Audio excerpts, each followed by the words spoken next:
Hello and welcome to the Becoming Your Highest Self podcast. I'm your host, Macy Renee, and we are going on a journey together, my friend. If you've been looking for a podcast geared towards your growth, self-awareness, navigating your brain's daily mind drama, and deep inner work to become your highest and best self, you are in the perfect place. Let's get started.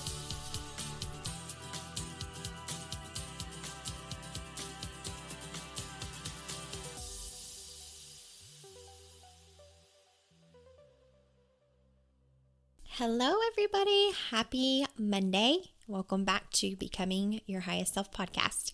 Hope you all had a happy weekend. I am sitting here recording this as Super Bowl Sunday is going on. J-Lo and Shakira just finished performing about 30 minutes ago, and I had to do everything in my power not to wiggle all over the couch and dance because my husband fell asleep. He had to work today, so he'll probably catch the end of the game. But I know that there's a lot of people already flooding my social media with half people saying it was inappropriate, their kids were watching, I can totally see their side, and another half being like me and being like, girlfriend is 50 and late 40s, and holy crap. I was like, dear Jesus, please let me age like J-Lo. Please, please, please. I love their performance. Oh my gosh. So I hope that you all had a good weekend. Today we're going to be discussing emotional intelligence and what that means. But before we do that, I just want to remind you that my newest program, the Manifestation Code and Money Mastery Blueprint, all about money. If you have drama around money, if you freak out about spending money, if you have all kinds of former stories around money, struggles around money, hardships around money, never enough money, money isn't made on trees, if you were told that growing up, then you might want to check out my newest program. I don't know how many times it's going to launch this year. I know that it'll probably launch again. Price is $777. And there is now an option on my website where you can either pay in full or you can do an installment plan to break it down and do a payment a month. And it'll be 2 payments of, I think, $397. And you'll be good to go. You're going to get a coaching workbook. It's going to be sent to you. We're going to be working on all of the reasons why money is drama for you. And I think that it's going to really help shift and change the way that you look at money. It did for me.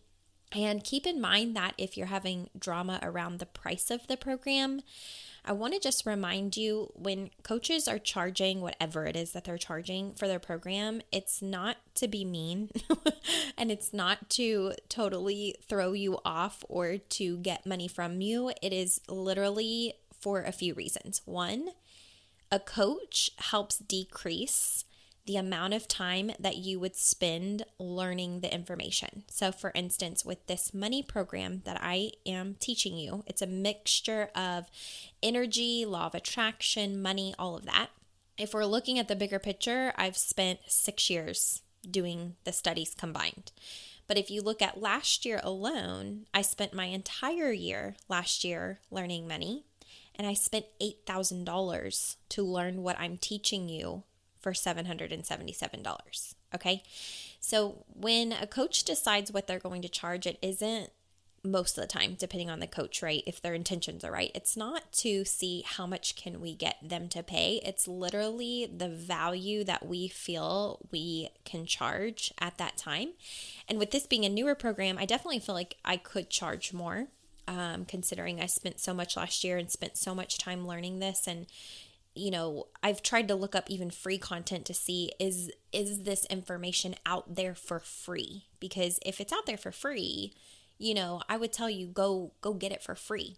But I did that way before paying my coaches, and it's not out there. There's bits and pieces of little tiny things, but nobody is bridging the gap. So last year, I finally made the investment in myself. It took $8,000 to get there, and I learned all this information, and it changed the whole way that my mindset looked at money, which in turn changed the way that I started receiving money. Okay. So if you're freaking out over the 777 and you want to have a conversation about that, because you want to do the program, but that feels like a lot right now, then feel free to reach out and message me, and just know that when coaches are choosing their prices, it's not to be mean. And also, I learned my lesson, because when I first launched my very first program, Inner Mastery, which I love, it's a 12-week program, I initially charged super low for it. I would let women in that community for $25 a week. And I still had people complain that $25 a week was too expensive. And for the people where it wasn't too expensive, but it also wasn't, what's the word I'm looking for? I don't know. It wasn't super expensive for them. They didn't show up. So I have to tell you that another reason a lot of times the pricing is what it is to get people to show up, because I've seen firsthand, and I know this from investing in other things, when someone charges $25 for a program, even $25 a week, the way you show up is very differently than if you've paid $397 for a first payment, right? When you've spent the money and you've invested that, it's 10 times more important for you to show up and see what the heck someone's going to say, because you're like, I'm invested. There's skin in the game. It scared me to make this investment. So you better believe that last year I showed up really big after spending $8,000 to learn all of this. And as a result, I don't feel like it's asking too much to charge $777, because I want people in there that are serious and that are going to pay attention and that are going to ask questions and be engaged and that truly want to shift. And if you're not ready for that, I lovingly understand that. You might not be ready right now. You may be ready 2 or 3 years from now. And I would understand that too. When my coach first offered her money program, I wanted to take it so bad. I was in tears. I had negative $38 in my bank account. She was charging $777, but the difference between her and I is that every single time she relaunches the program, even if it's 3 months later, she raises the price. So it would be $777, and then it would go up to $900 and something, and then it would go up to $1,000 and something every single time that she relaunched it. So I couldn't afford the $777. I cried hysterically. It broke my heart. And finally last year, I was like, I'm just going to reach out and ask her how much it is. I'm ready for it. I don't know how much it's going to be, but I need it. I need it. I need it. And when I reached out to her, she was like, it's $2,555. And I was like, oh my God. But here's the thing. I was excited to spend the $2,555 because it's never about the money. You're listening to this right now and you're probably thinking, if your bank account has ever been in the negatives or it's really low and you've got the alerts on your phone that tells you when it's below a certain amount, you're probably thinking it's about the money, but it's actually never about the money. Because if you had to figure out how to get 777 to save a family member that was dying from an illness, or you had to figure out how to get 777 for a family member or friend or your child or whatever, or if you could go on a 3-week trip to Italy, if someone said you have 24 hours to claim a $777 offer for 3 weeks in Italy, you would probably be scrambling to figure out how you can make or transfer or end up with the $777 to go 3 weeks in Italy, because I can tell you from experience that the flight is $2,000 alone. So a lot of times we think it's about the money, and it feels very true. And I understand this to my core because I've been there so many times where I'm like, if I just had the money, I would do it. If I just had the money, that I would do it. But then we will spend money in ways that we're not even paying attention on other things that are more important to us, that are very high priorities on our list, even if it is something like our favorite things at the grocery. We don't think about it because there's non-negotiables in other areas of our life, or maybe you go get lash extensions, or maybe you always get your nails done. And so it feels like you don't have the money for this extra thing that you want. And yet you probably do if you looked at your finances a lot closer, or even let your brain figure out how to make it possible if it was a priority. But a lot of times with certain things, it's not a priority. And I've had people tell me, your programs are too expensive, I can't afford it. And then the next day on Facebook, they bought $350 seats to Beyonce. And I'm like, It's never about the money. It's just, and I understand that. It just feels easier. I've talked about this in other podcasts. It's easier to say I don't have the time and I don't have the money than to sometimes come forward and really understand why maybe you're not able to do something. It's just what the human mind does. So if learning money, if you feel restricted, if you often say, I don't have money or I'm broke as a joke, I do want to let you know that that is contributing to more of that experience of being broke. So if you're ready to get out of that cycle, message me. I can help you out. If you're not, that's okay. Binge all the free content on my Facebook Live, because I've started doing Facebook Lives now to hopefully give more content, my newsletter, and my podcast. You can get a lot of freebies just doing that if you're not ready for a paid program. So, okay, we're going to talk about emotional intelligence today and what that means to be emotionally intelligent. So when I was starting occupational therapy school a few years ago, they made us take an emotional intelligence test. And holy cannoli, my scores were not that good, despite what you might be thinking because of this podcast. And I have a lot of people reach out to me and they're like, oh my gosh, you're changing my life. You're helping me in so many ways. I never thought about this like this. I didn't see things from this perspective. I want to let you know that the 6 years of work that I've done has been very serious work. Like who I was 6 years ago and who I am today are two totally different versions of Macy, because 6 years ago, I was not emotionally intelligent.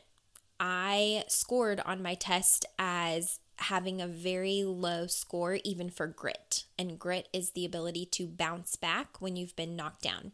I remember in OT school, whenever I got my test scores back and I saw that I was very low in grit, one, I didn't even really know what grit meant back then.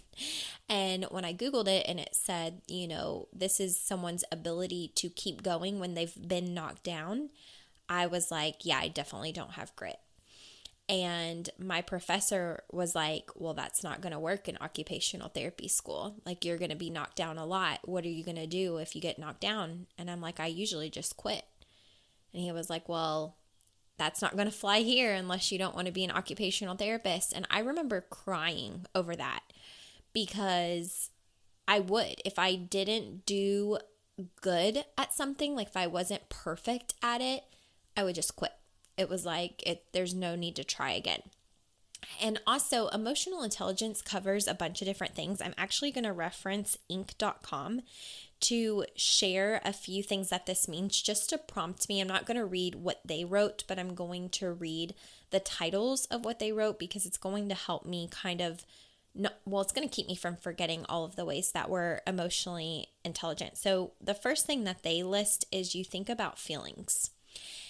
And here's my perspective on this. Again, I'm not going to read what they wrote, but when I'm thinking about feelings, like, to me, this is awareness of your own feelings and what is happening in your body with your emotions. A lot of times we'll feel anger or sadness or annoyance or resistance or just negative, like when we feel those negative emotions in our body, we usually, if we're not strong in our emotional intelligence, we will blame some circumstance, some external factor, or some other person for what we're feeling. Okay, so let me give you an example of this. And hopefully this will help you if you can relate. So today when my husband got home, he was not in a good mood. He came in, he hadn't ate all day, so he was hangry. And I had not gone to the grocery store yet, because I've been in this funk where I'm like, I don't even know what I want to eat. I want to eat healthy, but nothing sounds good to me. It's been a struggle. So I had not figured out what we were going to have for dinner yet. And he came in and he was grumpy, and I could feel in my body, this is a part of like really strong emotional intelligence. And this again is a skill that's been built, because when that used to happen, when we were still in our dating phase, it used to tick me off when he would come home from work, barely speak, and like storm off to the bedroom. I felt like oh my gosh, he doesn't even care about me. He didn't even ask me about my day. Like, why is he so grumpy? He's making me grumpy. His energy sucks. So now my energy sucks. And I would immediately completely lose myself because of his mood. Okay. Emotional intelligence is being able to recognize that not everything is about you and someone else's mood doesn't have to mean anything about you. Okay. So when he came home today, I immediately recognized in my body that I was a little bit agitated, that he was having a bad day. And then I was able to bring myself back and say, his bad day has nothing to do with me. We haven't seen each other all day. He just said he was hungry. And I know from doing this work that the best thing is to give him his space. So he came in and he was frustrated and he was like, I'm going to go leave and I'm going to go get me a snack. He didn't go get him a snack. He went and he sat in the park because he knew, because he's emotionally intelligent as well, that he needed to cool down, that there was no need to come home and be frustrated, right? So when he came home, he was able to say, I feel so much better. I was able to sit at the park and just kind of like chill, you know? And that was really good. So disaster was avoided because I didn't bring up an argument because he was grumpy. He didn't try to pick on me because he was grumpy. We both recognized that it's our own problem. Like, we're in charge of our own emotions, our own bodies, our own responses. And so something that in the past probably would have caused us to argue and fight for really no reason was something that we could avoid. And I made dinner and he came home and he was in a good mood, and then we ate and, we talked and everything was fine. So that's emotional intelligence as far as like understanding your feelings. The next one that Inc. has is you pause. And this just really, for me, stands for thinking about your actions before you do them. There's a quote that I always tell my clients, and that is, when emotions are high, intelligence is low. I will repeat that. When emotions are high, intelligence is low. This means that when you're in high emotion, you respond often without thinking. You don't pause. You fly off the handle and you say whatever comes out. And if you are emotionally intelligent, no matter how mad you are bringing yourself back down to your body and saying, I am not in the space to respond right now. To give another example, months and months ago, I had a situation in which someone made me so incredibly frustrated. I was so mad. Okay. And what I wanted to do immediately was respond with a nasty email. And I knew that my highest self doesn't want to respond that way. My highest self is very emotionally intelligent and is like, you know what? It's just not even worth it to be nasty back. It just makes no sense. So I allowed myself to cool down for a few hours. And when I wrote that email, I promise you it was 1,000 times different than it would have been if I would have wrote that in the moment. It wouldn't have even been the same thing. So make sure that you think before you respond. And when you feel that negative emotion bubbling up in your body, that you remind yourself, when emotions are high, intelligence is low, I should probably just chill for a second and make sure that I am digesting my thoughts before I respond with something that I can't take back. Something, because once you do it, you can't change it, right? You can apologize for it, but you can't change it. So you have to deal with the consequences. This is all about radical responsibility. So part of emotional intelligence is being in control of yourself. The next one that they mention is you strive to control your thoughts, which I feel like I just covered. You're in charge for what you're thinking. You're in charge for how you're feeling. I talked about this way, way, way early on in the podcast, but nobody can make you feel a certain type of way. You make yourself feel that way by what you're thinking. This example that I always give, it's just the easiest way. I'm a visual person. I like to be able to visualize in order to share and teach, because I know other people are visual too. But if someone comes to me and they say, Macy, you have the biggest green nose and the most ugly purple ears I've ever seen, I am going to either laugh or be super confused, because I don't have a big green nose and I don't have purple ears. None of that resonates with me. None of that sinks into my soul and makes me think, oh my God, they're such a mean person. How could they say something so insulting? Because I don't believe that about myself. If I look in the mirror, I don't have a big green nose and I don't have purple ears. So it means nothing to me that someone would say that. But if someone came over to me and they're like, hey, you look like you've gained 15 pounds since I last saw you. If my mind, like if I'm already struggling, okay, with my weight, and I already believe that I am overweight, and I'm having thoughts like, oh my gosh, I'm so overweight. Oh my gosh, I need to go to the gym. Oh my gosh, I don't really love the way my body's looking right now. When someone says that to me, I'm going to feel and react differently.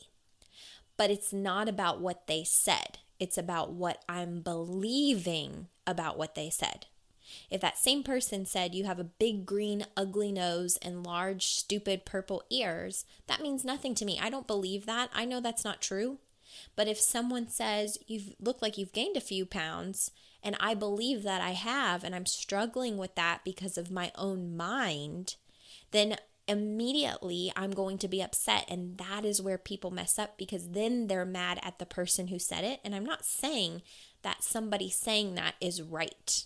Be very, I want you to really understand that. I'm not condoning them saying that. But what I am saying to you is that emotional intelligence is about saying to yourself, why did that upset me? Okay, that upset me because I've been struggling with my body. I'm not loving myself. I'm not loving my body. I'm not loving my weight right now. I've been beating myself up because I haven't been going to the gym. And then they said something like that. I believed what they said, and now I'm feeling a type of way. Okay, but they don't jump into your body and make you feel any type of way. They don't have that kind of control. No one can make you feel any type of way without your consent. So if someone says something to you and you're upset about it, okay, you have to think about what you're thinking that made you feel that way. It's actually not them that made you feel that way. It was your thinking about what they said that made you feel that way. Emotional intelligence is being able to recognize that and not pop off on someone, right? Whenever they say something like that, it can be very hard, especially if you don't know what emotional intelligence is. But that's why you're here on this podcast, learning all of these things so you can take control of your life and really see things through a different lens. Okay, number 4 on Inc.com is you benefit from criticism. And for me, I think that this is very important. Instead of criticism being something that makes you totally fly off the handle where you can't even listen to what the person is saying, you are able to hear criticism as something that's constructive, or you're even able to just hold the space for that person to share what they're thinking without your ego getting involved and feeling like you need to change their mind.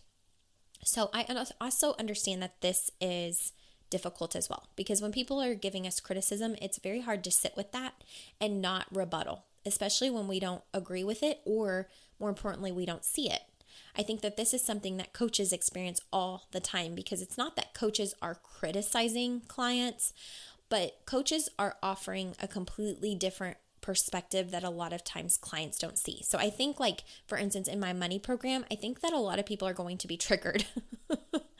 And I hope that the women that are in there have good emotional intelligence, but even if they don't, I will coach them through that.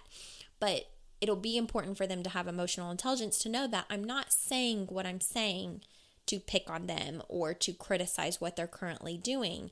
I'm saying that with love so that they see things in a different light, so that they can change it and get the result that they're wanting. The reason that they don't have the result they want right now is because they don't see it. So in order to see it, they have to open their eyes and hear and see things differently. And sometimes when someone is sharing their criticisms with us, our ego jumps in and says, this doesn't feel good to me because you're not letting me be who I am right now, right? That's what it's telling us. And then we think that we're doing something wrong, or we think that we're doing something bad. And that's really not the case at all.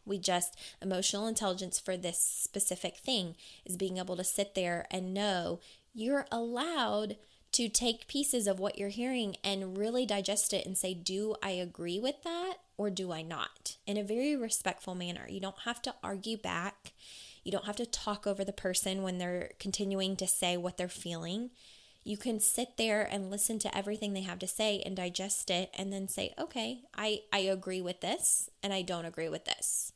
And maybe if you had a different way of explaining this, that might help me understand more of what you mean. That's emotional intelligence for this specific scenario. 5, you show authenticity. This, again, for me, because I'm not even reading the paragraphs on their list. So if you're interested, Inc.com has an article all about emotional intelligence. What they might be saying about it could be different than what I'm saying about it. I'm only using their titles to kind of help prompt me. But in being authentic, to me, like when you're emotionally intelligent, you don't have to hide anything. You don't have to shy away from who you are. You can be authentic and transparent because you have control over your own mind. And when you have control over your own mind, you have control over everything else. So it's much easier to come off as who you are unapologetically, okay? You demonstrate empathy. So this is being able to hold space for other people without having to judge them, without having to tell them that they're wrong, without having to do anything else. You can just hold space and be empathetic for what they're going through. I think that's probably the most important part as a coach, when someone is telling me what's going on in their life, that it's not my job to judge what they're going through or what they've been through, but rather just to hold the space for them to feel whatever it is that they're feeling, and then work with them through the things that they desire to change at the stage in which they're in. And it's important that I'm able to say, I completely understand what you're feeling, because it's not about me. It has nothing, whatever they're going through has nothing to do with me.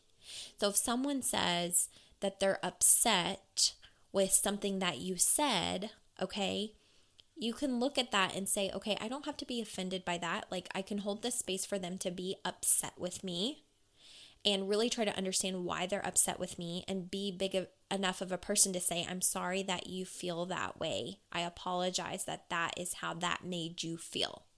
Okay? I can't control how other people feel because I can't jump into their body. But what I can do is acknowledge how they feel. And if they feel that I've done something that has made them upset, I can acknowledge that I apologize that made them feel that way, and explain my intent in a very calm way, okay? You praise others. So when you're emotionally intelligent, you have no problems praising other people and lifting other people up. If right now it's really hard for you to celebrate other people's wins, it's because your ego is sad that you're not having those wins right now. Don't beat yourself up about it. Trust me, I've been there. There is a module in Inner Mastery called Mastering Your Mean Girl. And I think I've changed the name of it, but essentially it's called Mastering Your Ego. But it used to be called Mastering Your Mean Girl. And the whole reason for that was because it's sometimes hard to celebrate other women or other people in general when we aren't where we want to be. So I used to be triggered by that, even in the coaching industry, watching someone make $50,000 in 1 month. That was like more than I make college educated. And I could feel my ego being like, you don't want to like that post. You don't want to celebrate that person. Before I had really strengthened my emotional intelligence muscle. Because it was like, how did they even do that? How is that even possible? Ooh, I'm so mad at them. Like, I'm proud of them, but I don't want to show them that I'm proud of them, but I'm mad at them, and that's being not emotionally intelligent, when you cannot celebrate someone else for their wins. Like, emotional intelligence is being able to lift them up and praise them and be excited for them and celebrate them and love on them for what they did and know that your time is coming. That's emotional intelligence. So if you're not there yet, give yourself some grace. It's a hard thing to do when you're watching someone do everything you want to be doing. But keep praising those people that are doing it, and thank yourself. Thank yourself for being surrounded in their energy, even if it's only on social media. Like, really thank yourself for being someone that is following people you admire, who can help you get where you want to be just by what they're doing alone. Those people teach us what is possible. My coaches, I have watched from having nothing, like barely anything, okay, to being multimillionaires. And I can't even tell you how proud I am of them and how thankful I am that I have the privilege of being surrounded in their energy, because they are teaching what is possible when we get out of our own way. And it's a beautiful thing. So praise other people.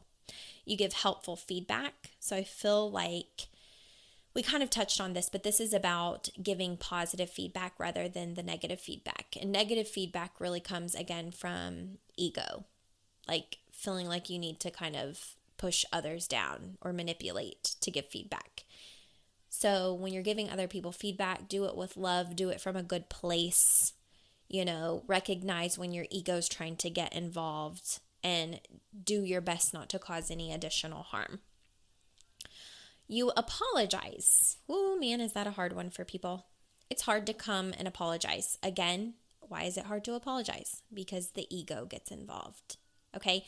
For those of you that might be listening to this, I haven't done an episode solely on ego, but ego is our separation from self. So the way that I think about ego is like, we have our ego that protects us, that wants to make us feel good all the time. It's our comparison to other people. It's when we think we're better than other people or when we think we're worse than other people. Like you could look at a celebrity and be like, good for them, blah, blah, blah. Like I'll never have that. They're stupid anyways. Rich people aren't everything. Money isn't everything, whatever. Okay, that's ego. But then if you see someone who's doing not as well as you, and that makes you feel really good because you're like, oh, it could be worse. I could be where they are. That's ego. Ego is separation from other people. It's separation from connection. It's separation of self. Your highest self doesn't have that big chatter of ego. When you're being your highest self, the ego is silenced, okay? And when you're not in ego, like when you recognize that you're not in ego, that's some of the only moments that you're not operating in ego, because it's so easy for our ego to take over. So in moments where you can be like, oh my God, that was totally my ego. I was comparing myself to Jenny. I was comparing myself to Edward. I was comparing myself to Macy, or, I was comparing myself to so-and-so, whoever it is. That's your ego, okay? When you get rid of ego, all there is connection. We're all beings of light. We're all energy. I know that I'm going to sound a little woo-woo right now, but that's the truth. Like, take away the skin. We're all spirits of light walking around on earth. We're connected. We're humans. It's togetherness. It's connectedness, okay? But ego is what creates that divide. You're different than me. You don't think the way that I think. You don't believe the way that I believe. My political party is better. Okay, that's ego. My religion is better than yours. That's ego. When you are creating separation between you and others, you are operating in ego.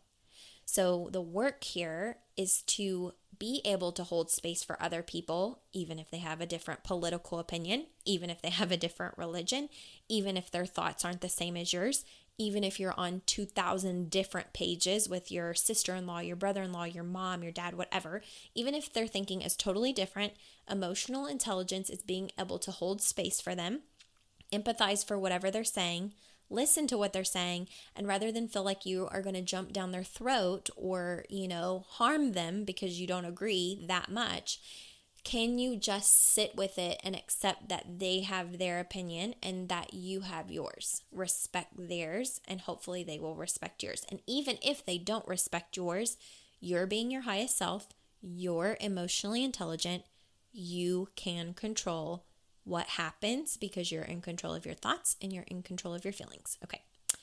10, you forgive and forget. I think this is hard for people. We don't usually forget, but forgiving is very important with emotional intelligence. You do forgive, not so much for the other person, but for your own peace. It's kind of like that quote about drinking poison and waiting for the other person to die. Have you ever heard that quote? I can't remember the context for it, but it's like when they say it's like drinking poison and waiting for the other person to die, like that toxicity of just not forgiving someone for what they've done. And it takes a lot of emotional intelligence to forgive someone for what they've done. And I will say that I think it is difficult to forget, but to forgive someone takes a very strong, emotionally intelligent person to say, I forgive you for that. And maybe it's not for them, it's for you, because you don't want to be the person drinking the poison and waiting for them to suffer. Like, you're creating your own suffering when you're having trouble forgiving. Okay. The next one is you keep your commitments. So this to me is honoring your word is law. I teach this to my clients as well. Honoring your word is law. It means that when you say you're going to do something, you honor what you said you were going to do, even when the moment passes in which it felt good to say it. So maybe when you're in a really great mood, you promise that you're going to take your kids to Sky Zone. Okay, this is just a silly example, but you promise, like, you're in the best mood and you're like, tomorrow we're going to go to Sky Zone. And then the next day you're exhausted and the last thing that you want to do is go to Sky Zone. But do you honor your word as a law? And that means that you treat your word as if it is a law. Like, if you break the law, you're going to go to jail. That's like your own integrity, okay? Do you honor your word as law and do what you said you were going to do, even though the moment passed in which it felt good to say it, okay? Same thing with me with any of my coaching programs. When I'm feeling inspired, it's very easy for me to be like, oh my gosh, I'm going to launch this new program around money and I can't wait. And then as soon as I start getting all up in my head, I don't want to do it anymore. I start having thoughts like, nobody's going to do the program. Nobody's going to sign up for the program. It's such a stupid program, blah, blah, blah. Because I'm human and the brain says all of these crazy lies. Okay. But honoring my word as law is launching it no matter what. Whether one person signs up or 40 people sign up, it doesn't matter. Honoring your word as law is doing what you said you were going to do, even after the moment passes in which it felt good to say it, okay? So honor your word. That's super important. Keeping your commitments to yourself, to others. Last one, you protect yourself from emotional sabotage, okay? So when you recognize that your brain is being mean, so just like what I just said, when my head is like, I'm not even going to do that anymore. I don't even want to launch my program anymore. Nobody's going to sign up for it. Like, when I'm being mean to myself, I have to come back around and say, those are just thoughts and those are all lies. And none of that is true. Okay? None of that is true. And what are you really feeling?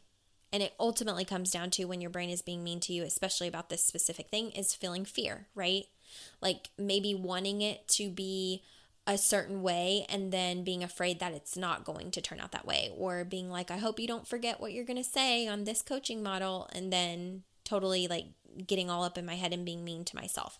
That's doing nobody any good at all. Okay. So being emotionally intelligent is being able to recognize your own emotions, and instead of going down that negative spiral of I'm not good enough, I'm not worthy, I'm not this, I'm not that, of just recognizing those beliefs that you have about yourself in that moment and saying, I don't believe that's true. Here's evidence I can find for how that's not true. So for me, that would be like, everybody loves your program. You get programs. You get messages all the time about your programs. People sign up again. People have done the same program twice. Like, you have to tell your brain other things, because your brain always wants to protect you, and a lot of times is going to feed you lies. So you have to be willing to tell your brain, sit down, shut up. I've got this, okay? And that's what being emotionally intelligent is all about. So I hope that this helps you with more of an understanding of what it means to be emotionally intelligent. It's kind of like you're in control of your thoughts and your feelings. So if someone bullies your kid, right, it could be very easy to bully that child or the parent's child back, okay? But that's not emotional intelligence. If someone's bullying you, Bullying back is not emotional intelligence. Emotional intelligence is saying what's really going on here and what is the way to handle this. So if you've listened to the podcast I did a few weeks ago, it was emotional adulthood versus emotional childhood. And emotional intelligence, a lot of times when we respond poorly to things, we're in that emotional childhood of our inner child that had needs that maybe weren't met. And when we respond intelligently, we're in the mode of that emotional adult that knows how to handle business in an appropriate way. Okay, so a lot of times when we're lashing out or we're blaming others, it's like that inner child in us that feels hurt or betrayed or sad. And we have to we really have to honor that and say, I understand that your needs, little girl in me, aren't being met or weren't met. And that's why you feel resentment. And that's why you feel anger. And that's why you feel sadness right now. But we can handle this a different way. And I've got you. The emotional adult has you because the emotional adult is emotionally intelligent. Okay. So if you have any questions about this episode, please feel free to reach out to me. I would absolutely love it. I know that I ask a lot, but for people to find this podcast, like new people all over the world to find this podcast, it helps if people are writing reviews on iTunes. So if you're an iTunes listener and you've never written a review and you like what you're hearing on the podcast, I so kindly and lovingly ask that if you would write a review, it would mean a lot to me. I love reading them. I love reading how this podcast is helping you. And I love that whenever more and more written reviews are on there, that more people can find me because it bounces me up in the podcast ratings. So please, if you haven't done that, do that. I would absolutely love that. It would mean the world to me. And if you have any questions about the newest program that we're going to cover on money, registration for that closes February 7th because we begin Monday, February 10th. All videos will be recorded, so if you're not able to catch them live, you don't have to stress, okay? Everything's going to be recorded, and I'm going to make myself available to help you through anything and everything in regards to money, okay? We will do it together, and if you have any questions, let me know. If you use any former links from previous podcast episodes, it's possible they may not work. I completely redid my website to try and make it a little bit better to see like how people can work with me one-on-one coaching and then the different programs.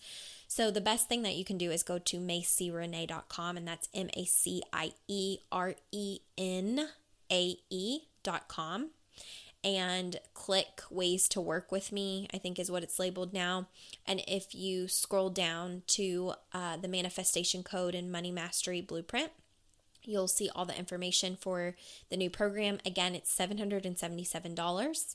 And there's also an installment plan. So if paying in full is hard for you right now, but this is something you're serious about and you want to do, there's the option for the installment plan where you can do 2 payments of $397, and it'll be one time per month. So for 2 months, you'll pay that and then you'll be paid in full. So, and I originally was going to make the money program something that people only had 60 days of access to after the program ended. But I was like, you know what? I want them to have access forever. So once they invest in it, then they get access to that information forever. The videos won't be taken down. Anybody in that group gets to stay in that group. They can always go in there and ask questions. I will help them through it, even if it's, 6 months from now and they're reworking through the videos and they want to ask questions, I will do that. So anyways, I hope that you all have an amazing week this week, and I will see you all next Monday. Bye, guys.